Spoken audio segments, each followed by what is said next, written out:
او بیا نن سبا زما او ستا د کور شادۍ دی، زما او ستا د کور خوشحالۍ دی چې هلته بیا نارینه او زنانه ټول په لګډ دي، نه نارینه خپلې سترګې د زنانې څخه غونډې کوي او نه زنانه خپل د پردې حفاظت د نارینه څخه کوي. نو خدا نه خواسته چې دا زنانې په ناپرده زنانو بې پرده زنانو کې رانسي او د پرده زنانو دپاره پیغمبر علیه صلات وسلام د قیامت او د جهنم په دورانیه کې ډېر سخت عذابونه او سخت بیانونه بیان کړي دي. هغه لباس په اور پسې کا، هغه خوشبویي په اور پسې کا چې زنان یې پر ځان لګوي.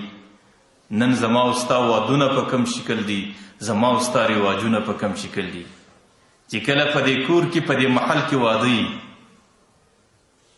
بیا د زنانو هغه منحوس اوازونه تاسو د دې کورو څخه پورته کیږي.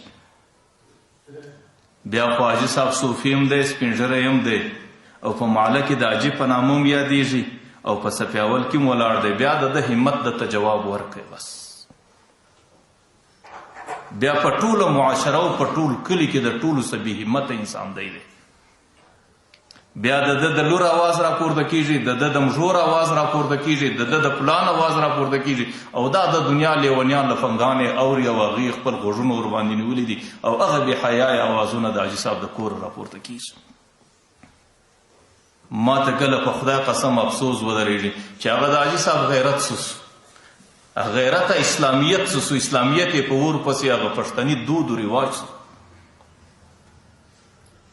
بیا په محل کې تاسو وینئ نه څوک کتاب کتلی شي، نه څوک آرام کولی شي او نه څوک مطالعه کولی شي، نه څوک عبادت کولی شي، نه بیمار خپلې بیمارۍ ته ځین ورخلاص دی. ولې د پلانکي حاجي صاحب په کور کې د زوی واده دی یا د لور واده دی.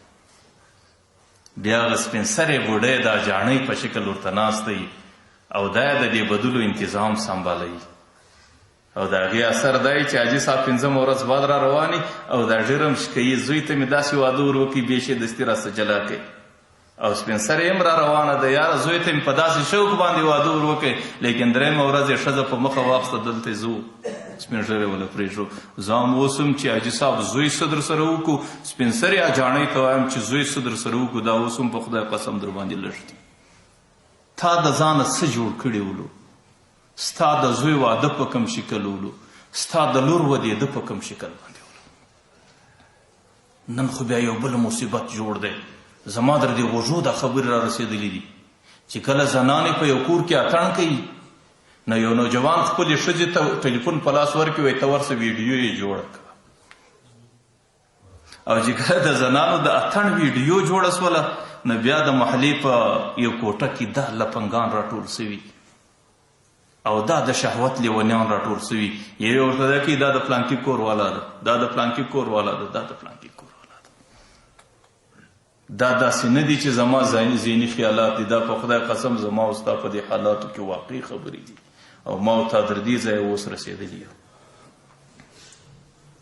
نو ما درته ویله چې کومه زنانه په کومه بې پردګي باندې زندګي تېروي او زما او ستا په معاشره کې چې کومو قومونو زنانې ازادې پرېښوې او د هغې شادۍ ازادې وې، د هغې دا حالات ازادو.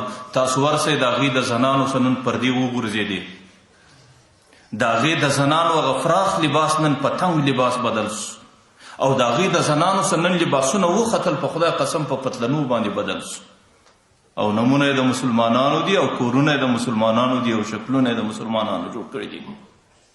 داسې نه دی چې هغه د شیطان اولاده او ما او تا د رحمان اولاده یو. که ما او تا په دې خپلو کورو کې دا زندګي دغسې ازاده پرېږدو نو هغه حالات په خدای قسم په مختصر وخت کې زما او ستا د کورو راورسېږي.